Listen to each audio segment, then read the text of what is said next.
اعوذ باللہ من الشیطان الرجیم بسم اللہ الرحمن الرحیم وَإِذْ قَالَ رَبُّكَ لِلْمَلَائِكَةِ إِنِّي جَاعِلٌ فِي الْأَرْضِ خَلِيفَةً قَالُوا أَتَجْعَلُ فِيهَا مَن يُفْسِدُ فِيهَا وَيَسْفِكُ الدِّمَاءَ وَنَحْنُ نُسَبِّحُ بِحَمْدِكَ وَنُقَدِّسُ لَكَ قَالَ إِنِّي أَعْلَمُ مَا لَا تَعْلَمُونَ۔ اور اے نبی صلی اللہ علیہ وسلم اس وقت کو یاد کیجئے کہ جب آپ کے رب نے فرشتوں سے کہا کہ بے شک میں زمین میں خلیفہ بنانے والا ہوں، تو فرشتوں نے کہا اَتَجْعَلُ فِيهَا مَن يُفْسِدُ فِيهَا وَيَسْفِكُ الدِّمَاءَ، کیا ایسوں کو زمین میں پیدا کریں گے جو زمین میں فساد برپا کریں گے، خون خرابہ کریں گے۔ اللہ تبارک و تعالیٰ نے فرمایا کہ فرشتوں نے مزید کہا وَنَحْنُ نُسَبِّحُ بِحَمْدِكَ وَنُقَدِّسُ لَكَ، حالانکہ ہم آپ کی تعریف کے ساتھ تسبیح بیان کرتے ہیں، آپ کی پاکیزگی بیان کرتے ہیں۔ اللہ تبارک و تعالیٰ نے فرمایا انی اعلم ما لا تعلمون، جو میں جانتا ہوں اے فرشتوں تم ہرگز نہیں جانتے۔ معزز سامعین کرام، یہ سورۃ البقرہ ہے، سورۃ البقرہ سورہ نمبر 2، اور اسی سورت سے ابھی آپ کے سامنے آیت نمبر 30 تلاوت کی گئی، اور اس آیت کریمہ کا ترجمہ بھی آپ کے سامنے پیش کیا گیا۔ سامعین کرام، اس آیت کریمہ میں اللہ تبارک و تعالیٰ نے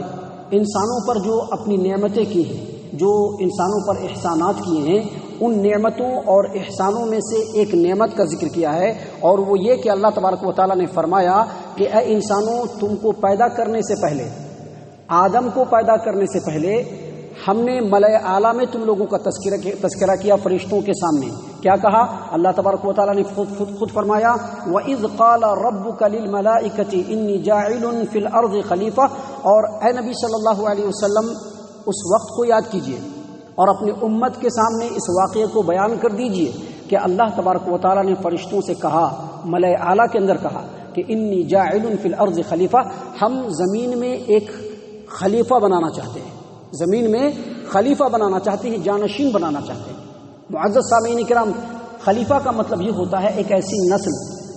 ایک ایسی قوم جو قرنن بعد قرنن آئے، نسلن بعد نسلن آئے۔ اور اللہ تبارک و تعالیٰ نے قرآن کریم میں اس بات کو بیان بھی فرمایا ہے، سورۃ الانعام آیت نمبر 165، اللہ تبارک و تعالیٰ نے فرمایا هو الذی جعلکم خلائف الارض، وہی اللہ تبارک و تعالیٰ ہے جس نے اے انسانوں تم کو زمین کے اندر ایک دوسرے کا خلیفہ بنایا ہے، ایک دوسرے کا جانشین بنایا ہے۔ خلیفہ کہتے ہی ہیں کہ ایک اگر جائے تو اس کے بعد دوسرا آئے۔ خلیفہ کا اور بھی معنی ہے، لیکن یہاں پر جانشین کے معنی میں، اور اللہ تبارک و تعالیٰ نے انسانوں کو ایک دوسرے کا خلیفہ اور جانشین بنایا ہے۔ ایک قوم جاتی ہے، ایک پیڑھی جاتی ہے تو اس کے بعد دوسری پیڑھی آتی ہے، جیسا کہ آپ جانتے ہیں کہ پہلے صحابہ کرام کی پیڑھی تھی، اس کے بعد تابعین کی، پھر تبع تابعین کی، محدثین کی، طبقہ جو ایک کے بعد دوسرے کے بعد آتا ہے، اسی کو کہتے ہیں خلیفہ۔ اللہ تبارک و تعالیٰ نے یہاں پر فرشتوں کے سامنے بیان کیا کہ اے نبی صلی اللہ علیہ وسلم، آپ اپنی قوم کے سامنے یہ واقعہ بیان کر دیجئے کہ اس وقت کو یاد کر لو کہ جب تمہارے رب نے کہا تھا کہ فرشتوں سے کہ بے شک میں زمین میں خلیفہ بنانے والا ہوں۔ قالوا، تو فوراً فرشتوں نے کہا، کیا کہا؟ اَتَجْعَلُ فِيهَا مَن يُفْسِدُ فِيهَا وَيَسْفِكُ الدِّمَاءَ۔ اس آیت کریمہ کے مفہوم کے اوپر آپ غور کریں گے تو پتہ چلے گا کہ یہاں پر خلیفہ سے مراد آدم علیہ السلام متعین طور پر نہیں ہے، جیسا کہ بعض لوگوں کو شبہ ہوا ہے کہ یہاں پر خلیفہ سے مراد آدم علیہ السلام ہے۔ لیکن اگر آدم علیہ السلام مراد ہوتے تو فرشتے کبھی بھی یہ نہیں کہتے تھے۔ فرشتوں نے کیا کہا؟ اَتَجْعَلُ فِيهَا مَن يُفْسِدُ فِيهَا وَيَسْفِكُ الدِّمَاءَ، اللہ تبارک و تعالیٰ زمین میں ایسے کو پیدا کرے گا جو زمین میں خرابی پیدا کرے گی، ایسے قوم کو پیدا کرے گا جو زمین میں خون خرابہ کرتے پھریں گے۔ اگر ایسا ہوتا تو یہ بات بالکل نامناسب تھا، کیونکہ آدم علیہ السلام نے ایسا کچھ کیا نہیں۔ آدم علیہ السلام نسل انسانی کے باوا ہیں، آدم علیہ السلام اپنی غلطی پر فوراً جھک جانے والے ہیں۔ آدم علیہ السلام جب تک رہے توحید کے ساتھ ہی دنیا میں قائم رہے اور لوگوں کو بھی قائم رکھا، لہذا یہ بات مناسب نہیں تھی۔ البتہ فرشتوں کے کہنے کا مفہوم اور مطلب یہ ہے کہ فرشتوں نے یہ کہا کہ جن سے انسانی کے اندر، انسانی نسل کے اندر کچھ ایسے لوگ ہوں گے جو زمین میں خرابی پیدا کریں گے، زمین میں فتنہ و فساد برپا کریں گے، خون خرابہ کرتے پھریں گے۔ اور ایسا انہوں نے اس لیے کیا کہ شاید ان کو کسی ذریعے سے معلوم ہو گیا ہوگا، یا انسانوں کی جو فطرت ہے جس پر ان کی پیدائش ہوئی ہے، بالکل سڑی ہوئی، گوندھی ہوئی، بدبودار مٹی سے، لیسدار مٹی سے جو انسانوں کی پیدائش ہے، اس فطرت کو سامنے رکھ کر کے فرشتوں نے ایسا کہا یا پھر خلیفہ کا جو لفظ ہے خلیفہ، اللہ تبارک و تعالیٰ نے کیا فرمایا؟ انی جاعل فی الارض خلیفہ، میں زمین میں خلیفہ بنانے والا ہوں. تو خلیفہ کہتے ہی ہے اس کو کہ جو اپنے قوم کا سردار ہو. اور فرشتوں نے خلیفہ کے لفظ سے یہ سمجھ لیا کہ زمین میں یہ لوگ خود آپسی جھگڑے کو سلجھائیں گے، ناانصافیوں پر فیصلہ کریں گے، ظلم و ستم کو روکنے والے ہوں گے، لوگوں کو نیکی کا حکم دینے والے ہوں گے، برائی سے روکنے والے ہوں گے. یہ بات سمجھ لیا تھا. اسی چیز کے پس منظر میں فرشتوں نے یہ بات کہی. یاد رکھیے فرشتوں نے کیا کہا؟ قالوا، ان لوگوں نے کہا اتجعل فیہا من یفسد فیہا ویسفک الدماء، اللہ تبارک و تعالی زمین میں ایسوں کو پیدا کرے گا جو زمین میں فساد کریں گے، فتنہ کریں گے، خون خرابہ کرتے پھریں گے. ایسا انہوں نے آدم علیہ السلام یا انسانوں سے حسد کرتے ہوئے نہیں کہا تھا، جیسا کہ بعض مفسرین کو وہم ہوا ہے. ان لوگوں نے کہا کہ آدم اور انسانوں سے حسد کر لیا تھا فرشتوں نے، یا پھر اللہ تبارک و تعالیٰ پر اعتراض کرتے ہوئے فرشتوں نے یہ بات نہیں کہی تھی، بلکہ فرشتے یہ سمجھنا چاہتے تھے کہ اللہ تبارک و تعالیٰ اتنی بڑی مخلوق کو جو تو زمین میں پیدا کر رہا ہے، اس کے پیدا کرنے کا مقصد کیا ہے؟ حالانکہ جو اتنی بڑی مخلوق پیدا کر رہا ہے، جس کو زمین پر خلیفہ بنا رہا ہے، اللہ تبارک و تعالیٰ اس میں کچھ لوگ ایسے بھی ہوں گے جو فتنہ و فساد برپا کرنے والے ہوں گے، زمین میں خرابی پیدا کرنے والے ہوں گے، خون خرابہ کرنے والے ہوں گے، ایک دوسرے کے خون کے پیاسے ہوں گے، ایسے لوگ بھی موجود ہوں گے. اے اللہ تبارک و تعالیٰ، اگر آپ کا مقصد انسانوں کے پیدا کرنے کا یہ ہے کہ انسان میری عبادت کرے، تو اللہ تبارک و تعالیٰ ہم تو موجود ہیں، ہم تو آپ کی عبادت کرتے ہیں، آپ کی تعریف کے ساتھ تصویر بیان کرتے ہیں، آپ کی تقدیس بیان کرتے ہیں، آپ کے حکموں کی فرما برداری کرتے ہیں، آپ کے حکموں کی نافرمانی بھی نہیں کرتے. جیسا کہ دیکھیے فرشتوں نے خود کہا ہے، کیا کہا؟ فرمایا اللہ تبارک و تعالیٰ نے کہ فرشتوں نے کہا کہ وَنَحْنُ نُسَبِّحُ بِحَمْدِكَ وَنُقَدِّسُ لَكَ.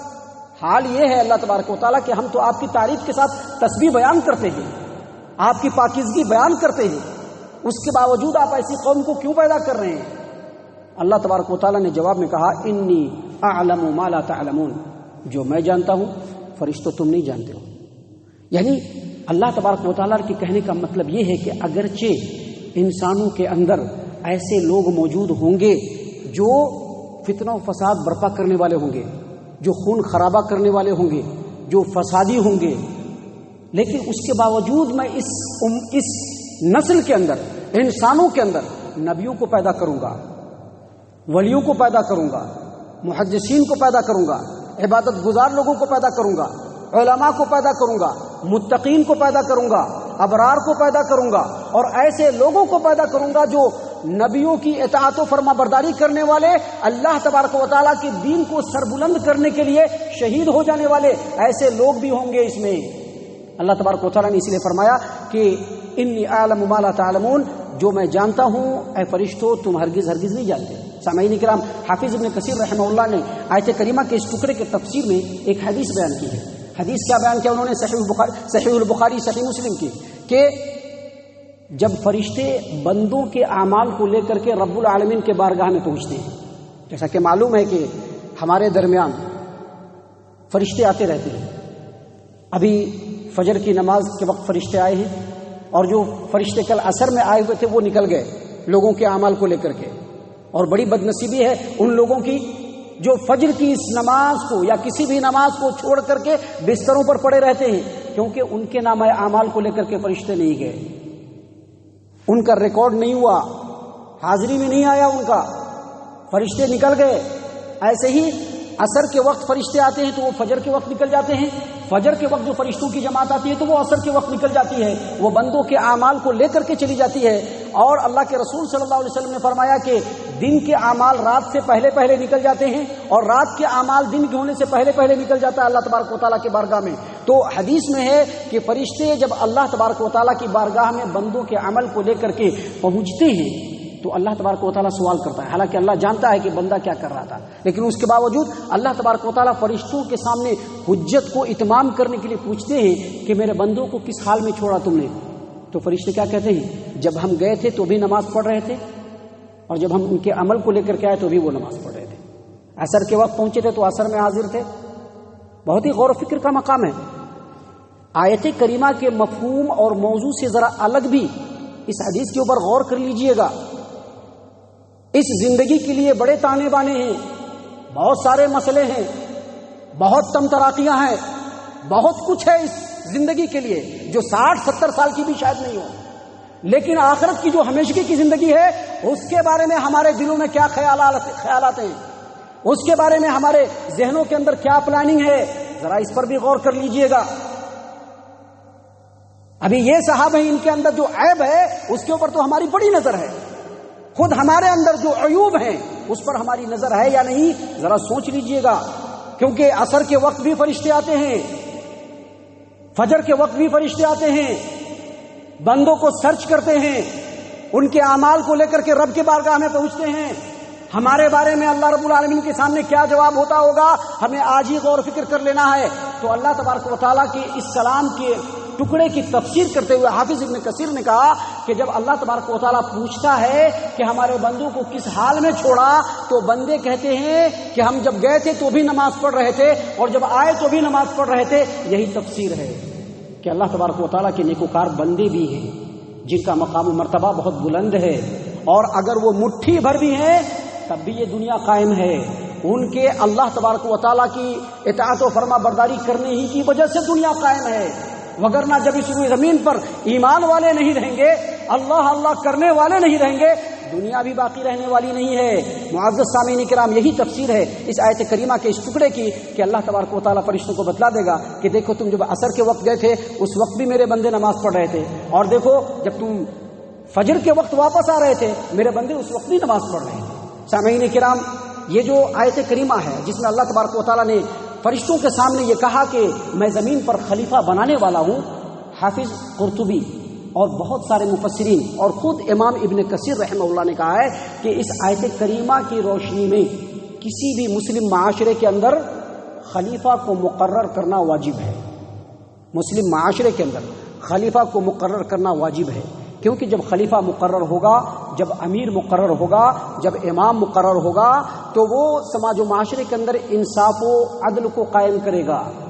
انارکی نہیں آئے گی، فتنہ و فساد نہیں ہوگا، وہ ظلم کے خلاف، ظالم کے خلاف مظلوم کی مدد کرے گا، لوگوں کو نیکی کا حکم دے گا، برائی سے روکے گا، اور وہ تمام امور جو ایک خلیفہ پورا کر سکتا ہے وہ خلیفہ پورا کرے گا۔ سامعین کرام، اس آیت کریمہ کی تفسیر میں حافظ ابن کثیر رحمہ اللہ نے مزید فرمایا ہے کہ کسی بھی خلیفہ کو مقرر کرنے کی کئی صورتیں ہیں جو شریعت سے ثابت ہوتی ہیں۔ پہلی صورت اللہ تبارک و تعالیٰ کی دلیل سے ثابت ہو کہ یہ آدمی خلیفہ بننا چاہیے، جیسا کہ اہل السنہ والجماعت کے علماء کرام کی ایک جماعت کا یہ کہنا ہے کہ ابو بکر صدیق رضی اللہ عنہ کے بارے میں دلیل موجود تھی کہ وہ خلیفہ بنیں گے، جبکہ ایک دوسری صورت یہ ہے کہ اشارے ہوں، شریعت کی طرف سے اشارے ہوں، اور اہل السنہ والجماعت کے علماء کرام کے ایک دوسرے جماعت کا یہ کہنا ہے کہ ابو بکر صدیق رضی اللہ عنہ کی خلافت کے بارے میں کوئی دلیل اور نص تو موجود نہیں تھی، نبی صلی اللہ علیہ وسلم نے ایک دم کلیئر نہیں کیا کہ ان کو خلیفہ بنایا جائے، بلکہ اشارے موجود تھے، تو یہ اشارہ اگر ہو شریعت کی طرف سے تو ان کو بھی خلیفہ بنایا جائے، یا نہیں تو جو پہلے کا خلیفہ تھا وہ بعد میں اپنے ثوابدید کے مطابق پوری ایمانداری سے بعد والے کو اگر خلیفہ مقرر کر دے تو وہ بھی خلیفہ بن جائے گا، جیسا کہ ابو بکر صدیق رضی اللہ عنہ نے اپنے موت سے پہلے عمر بن خطاب رضی اللہ عنہ کو خلیفہ مقرر کر دیا تھا۔ یا نہیں تو جو خلیفہ ہو، خلیفہ وقت، وہ چند متقی پرہیزگار اور عادل لوگوں کی ایک کمیٹی کا گٹھن کر دے، ایک کمیٹی کو منعقد کر دے کہ یہ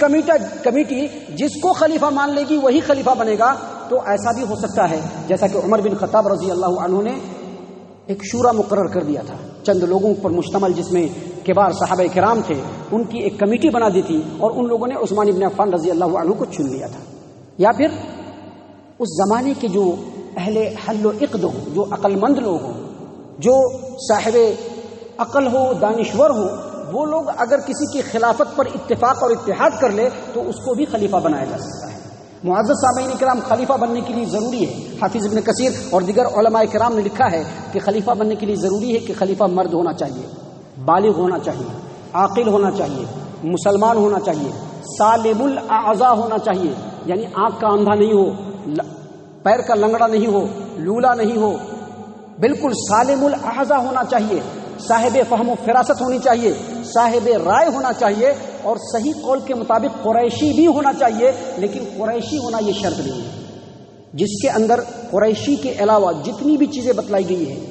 وہ تمام چیزیں ہوں اور وہ مسلمان ہو، دیندار ہو، متقی اور پرہیزگار ہو، تو ان کو خلیفہ بنایا جا سکتا ہے۔ سامعین کرام، اگر کوئی خلیفہ بنتا ہے، کوئی امام بنتا ہے،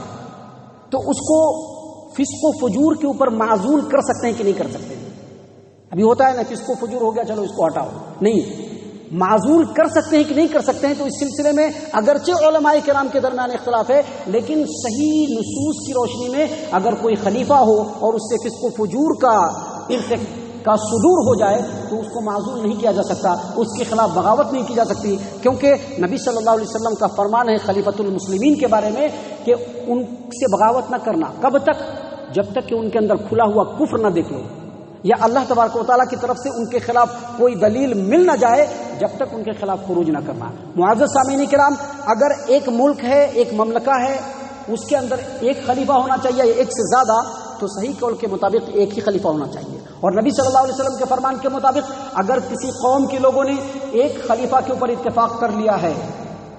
اور دوسرا آ کر کے اس کے اندر اختلاف اور انتشار پیدا کرنا چاہتا ہے، سراجہ ان کا بکھیرنا چاہتا ہے، تو اللہ کے رسول صلی اللہ علیہ وسلم نے فرمایا کہ اس کو قتل کر دیا جائے۔ تو سامعین کرام، اس آیت کریمہ کی تفسیر میں یہ مختصر سی باتیں تھی جو ہم نے آپ کے سامنے رکھی۔ اللہ تبارک و تعالیٰ سے دعا ہے کہ اللہ تبارک و تعالیٰ ہم تمام کو ان تمام باتوں کے اوپر غور و فکر اور تدبر کرنے کی توفیق عنایت فرمائے، ہم تمام کو ہمارا رب صحیح معنوں میں مومن اور مسلمان بنائے۔ اللہ تبارک و تعالیٰ ہم تمام کو اللہ اور اس کے رسول صلی اللہ علیہ وسلم کا پکا سچا متبع اور فرما بردار بنائے، جنت الفردوس میں جگہ عطا فرمائے۔ اے اللہ ہم تمام کو جہنم سے پناہ دے، اے رب العالمین ہم تمام کو جہنم سے پناہ دے، اے مالک الملک ہم تمام کو جہنم سے پناہ دے، آمین یا رب العالمین۔ وما علینا الا البلاغ المبین۔